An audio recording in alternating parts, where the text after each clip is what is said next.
اعوذ باللہ من الشیطان الرجیم ان الذین کفروا سواء علیہم اانذرتہم ام لم تنذرہم لا یؤمنون۔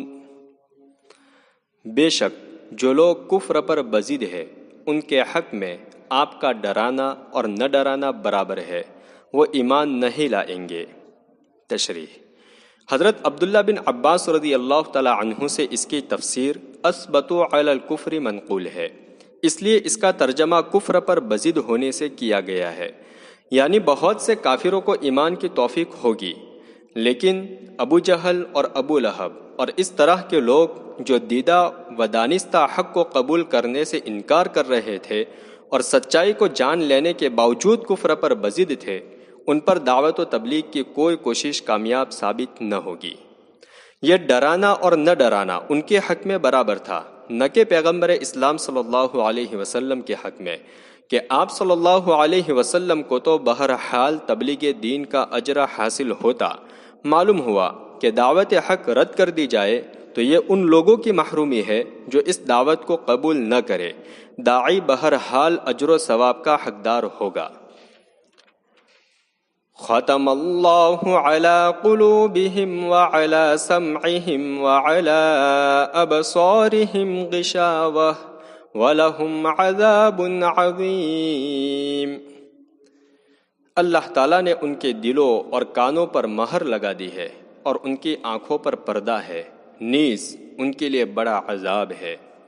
تشریح: اللہ تعالیٰ نے ہر شخص کے اندر حق کو قبول کرنے کی فطری استعداد رکھی ہے، لیکن جب آدمی عناد کے جذبے سے کسی بات کے نہ ماننے پر بزد ہو جاتا ہے تو اس کی یہ استعداد آہستہ آہستہ ختم ہوتی جاتی ہے، پھر دل میں حقائق کو قبول کرنے کی صلاحیت باقی نہیں رہتی۔ کان موجود ہے لیکن کان سے دلوں کا فاصلہ اتنا بڑھ جاتا ہے کہ سنی انسنی ہو جاتی ہے۔ آنکھیں موجود ہے لیکن وہ خدا کی نشانیوں کو دیکھ کر خدا تک پہنچنے سے قاصر ہے۔ اسی کیفیت کا اس آیت میں ذکر ہے۔ ایسا نہیں ہے کہ خدا کے مہر لگانے کی وجہ سے وہ کفر پر بزد ہے، بلکہ جانتے بوجھتے ان کے انکار اور عناد کی وجہ سے اللہ تعالیٰ نے مہر لگا دی ہے اور ان کو بے توفیق اور محروم کر دیا ہے، گویا ان کا انکار اور عناد سبب ہے اور بے توفیقی اس کا نتیجہ ہے۔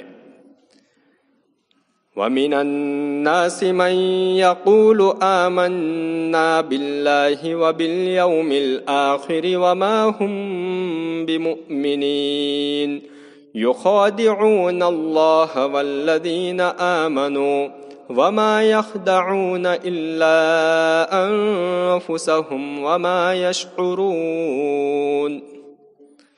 اور بعض لوگ کہتے ہیں کہ ہم اللہ پر اور آخرت کے دن پر ایمان لائے، حالانکہ وہ حقیقت میں ایمان والے نہیں ہے۔ وہ اللہ کو اور ایمان والوں کو دھوکہ دیتے ہیں، مگر در حقیقت وہ اپنے آپ ہی کو دھوکہ دے رہے ہیں اور ان کو اس کا احساس تک نہیں ہے۔ تشریح: مدینہ میں ایک گروہ ایسا تھا جو اپنے آپ کو مسلمان ظاہر کرتا تھا، لیکن یہ حقیقت میں کافر تھا۔ ان کو منافقین کہا جاتا تھا۔ یہاں اگلی 3 آیتوں تک اسی گروہ کا ذکر ہے، کیونکہ اللہ تعالیٰ ان کے دھوکے سے باخبر ہے۔ وحی الہی کی وجہ سے رسول اللہ اور مسلمان بھی ان فتنہ انگیزیوں سے بے خبر نہ تھے، اس لیے در حقیقت وہ خود ہی دھوکے میں تھے اور ان کو اس کا اندازہ تک نہ تھا۔ فی قلوبہم مرض فزادہم اللہ مرضا۔ ان کے دلوں میں بیماری ہے، خدا نے ان کی بیماری اور بھی بڑھا دی ہے۔ تشریح: بیماری سے مراد چھپا ہوا کفر و نفاق ہے۔ اسلام کو جو فروغ ہوتا تھا اور نبوت محمد صلی اللہ علیہ وسلم کا پودا تناور ہوتا جاتا تھا، ان کے اسلام کے بارے میں حسد اور جلن میں بھی اضافہ ہوتا جاتا تھا۔ اسی کو ان کی بیماری میں اضافے سے تعبیر کیا گیا ہے۔ وَلَهُمْ عَذَابٌ أَلِيمٌ بِمَا كَانُوا يَكْذِبُونَ۔ ان کے لیے دردناک عذاب ہے کیونکہ وہ جھوٹ بولا کرتے تھے۔ تشریح یعنی مسلمان ہونے کا وہ غلط دعویٰ کرتے تھے، وہ جھوٹ بولا کرتے تھے، یعنی وہ مسلمان ہونے کا غلط دعویٰ کرتے تھے۔ وَإِذَا قِيلَ لَهُمْ لَا تُفْسِدُوا فِي الْأَرْضِ قَالُوا إِنَّمَا نَحْنُ مُصْلِحُونَ أَلَا إِنَّهُمْ هُمُ الْمُفْسِدُونَ وَلَكِنْ لَا يَشْعُرُونَ۔ اور جب ان سے کہا جاتا ہے کہ زمین میں بگاڑ نہ پیدا کرو تو کہتے ہیں کہ ہم ہی تو ہے اصلاح کرنے والے، آگاہ رہو کہ یہی ہے فساد مچانے والے، لیکن سمجھتے نہیں ہے۔ تشریح عقیدہ و عمل کے تمام بگاڑ کی جڑ کفر و شرک ہے، اور یہ کفر پر ڈٹے ہوئے تھے، اور اسلام، پیغمبر اسلام صلی اللہ علیہ وسلم اور مسلمانوں کے تئیں نت نئی سازشیں مرتب کرتے رہتے تھے۔ اسی کو زمین میں فساد اور بگاڑ پیدا کرنا فرمایا گیا ہے۔ ہر زمانے میں مفسدین کا یہی شیوا رہا ہے کہ وہ فساد پیدا کرتے ہیں اور اس کو نام اصلاح کا دیتے ہیں۔ مسلمانوں کی تاریخ میں بھی عقیدہ و عمل کے بگاڑ کی جتنی تحریکیں اٹھی، انہوں نے یہی طریقہ اختیار کیا۔ منافقین کے اس تذکرے میں تنبیہ ہے کہ ہر شخص جو اصلاح کا دعویٰ کرے اس کی بات کو پرکھے اور کسے بغیر قبول نہ کر لینا چاہیے کہ ہر چمکنے والی چیز ہیرا نہیں ہوتی۔ وَإِذَا قِيلَ لَهُمْ آمِنُوا كَمَا آمَنَ النَّاسُ قَالُوا أَنُؤْمِنُ كَمَا آمَنَ السُّفَهَاءُ أَلَا إِنَّهُمْ هُمُ السُّفَهَاءُ وَلَكِنْ لَا يَعْلَمُونَ۔ اور جب ان سے کہا جاتا ہے کہ جس طرح اور لوگ اخلاص کے ساتھ ایمان لائے ہیں تم بھی ایمان لے آؤ، تو کہتے ہیں کہ کیا ہم اس طرح ایمان لے آئے جیسے بیوقوف لوگ ایمان لائے ہیں؟ آگاہ رہو کہ وہ خود بیوقوف ہے، لیکن وہ یہ بھی نہیں جانتے۔ تشریح منافقین کی ملاقات کمزور غریب مسلمانوں سے ہوتی تو بعض اوقات وہ اپنے نفاق کی چھپی ہوئی بیماری کو ظاہر کر دیتے۔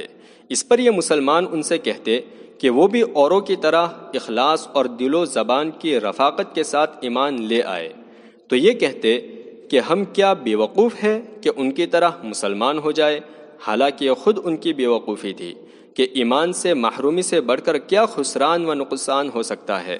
جو لوگ دین کے بارے میں شکوک و شبہات کے کانٹے اپنے قلوب میں چھپائے رہتے ہیں، اپنی کوتاہ عقل کی ترازو میں خدا اور رسول کے احکام کو تول کر ان کے معقول اور نامعقول ہونے کا فیصلہ کرتے ہیں، اور سماجی و خاندانی مجبوریوں کے تحت اعلانیہ اسلام سے بغاوت کا اعلان بھی نہیں کر سکتے، ہمیشہ ان کا یہی شیوا ہوتا ہے کہ مخلص دینداروں اور شریعت کے ہر حکم کے سامنے سر تسلیم خم کرنے والے مسلمانوں کو وہ بیوقوف، نامعقول اور دقیانوسی تصور کرتے ہیں۔ وَإِذَا لَقُوا الَّذِينَ آمَنُوا قَالُوا آمَنَّا وَإِذَا خَلَوْا إِلَى شَيَاطِينِهِمْ قَالُوا إِنَّا مَعَكُمْ إِنَّمَا نَحْنُ مُسْتَهْزِئُونَ۔ جب مسلمانوں سے ملتے ہیں تو کہتے ہیں کہ ہم تو ایمان لا چکے ہیں، اور جب اپنے شیاطین کے ساتھ تنہا ہوتے ہیں تو کہتے ہیں کہ ہم تمہارے ساتھ ہیں، ہم تو مسلمانوں کے ساتھ محض مذاق کر رہے ہیں۔ تشریح جو مسلمان سماج میں ذی وجاہت تھے، جیسے حضرت ابو بکر، حضرت عمر رضی اللہ عنہما وغیرہ، ان سے خوشامد میں اپنے پکے مسلمان ہونے کا اظہار کرتے تھے تاکہ اسلام کے ظاہری فوائد سے محروم نہ ہو۔ اور جب اپنے شیاطین کے ساتھ تنہا ہوتے ہیں، کون مراد ہے شیاطین سے؟ شیطان حق سے دور اور سرکش کو کہا جاتا ہے، خواہ انسان ہو یا جنات۔ قرآن مجید میں یہ لفظ گرچہ شیاطین جنات کے لیے زیادہ استعمال ہوا ہے، لیکن سرکش انسانوں کے لیے بھی اس کا استعمال ہوا ہے۔ یہاں شیاطین سے منافقین کے سردار اور ان کے خاص رفقا مراد ہے۔ اور ہم تو مسلمانوں کے ساتھ محض مذاق کر رہے ہیں، کیا مذاق تھا ان کا؟ یعنی اسلام کے جو ظاہری فوائد ہے، جان مال کی حفاظت، مال غنیمت میں حصہ داری اور نکاح کا تعلق، وہ ہم مسلمانوں سے حاصل کر رہے ہیں۔ اللہ یستہزئ بہم ویمدہم فی طغیانہم یعمہون، اللہ بھی ان کے ساتھ مذاق کر رہے ہیں اور ان کو ڈھیل دیتے جاتے ہیں کہ وہ اپنی سرکشی میں بھٹکتے رہے۔